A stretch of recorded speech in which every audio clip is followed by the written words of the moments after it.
Yes, thank you very much, Les Concola. I'm glad to get the opportunity to talk on this very important matter in relation to our youngsters growing up and their futures.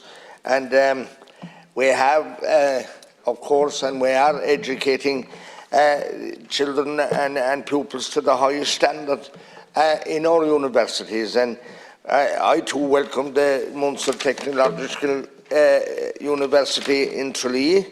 Since the beginning of last year, it's a big advantage, and we needed it for so long, and we're glad that we have it now. And it's so important for the vibrancy of Tralee and for to facilitate the youngsters from Kerry and indeed from Cork as well, and all that entire area. I too, what I want to talk about as well, we are educating people to the highest standard, but we don't seem to be able to hold on to them. And there's a shortage of staff in every area, whether it is doctors, whether it is nurses or teachers or whatever. We seem to be losing them, and they're going abroad, and we're lucky if some of them come back. But is it paying conditions, or what is it, Minister? We must get to the bottom of it. And we learned in recent times that the HSE have been looking to appoint a senior consultant psychiatrist to South Kerry for over 6 years. Well, that's not acceptable, Minister. What's wrong? Are we not educating people in that to be qualified as one of those? And I say, as well as psychiatrists, we need psychologists, because there must be more. When youngsters are growing from boys and girls into men and women, there are physical changes, but they have mental problems as well.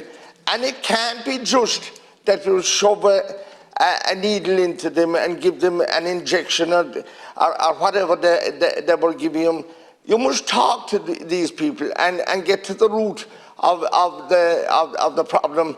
And we need more psychiatrists to deal with those situations. And our mental health system is in a shambles, Minister, and surely the government knows it by now. I welcome the changes that you made in relation to apprenticeships, and I need to, you know, what we need to do is we need to get more people into the trades, and at the same time allow them to do night courses if they want to get an academic education, and if they want to get a master's, but they should be able to do their apprenticeship as well. There's nothing wrong with being a plumber or an electrician, and we need them. Or a mechanic, or a plasterer, or a block layer, we need them. And if they had those trades, and we shouldn't be looking down on those people, because we need, and there is an attitude now that you must go to university and maybe not do those things, and maybe not everyone is suited to go to university. And if they were working at home, it would be good for our rural areas, and to be good for them to mind their parents and their families at home, and they could be at home and work from home. And like I say, not everyone is made for third level education, and some of the smartest people we know never went to university or to college. The point system then is the other thing.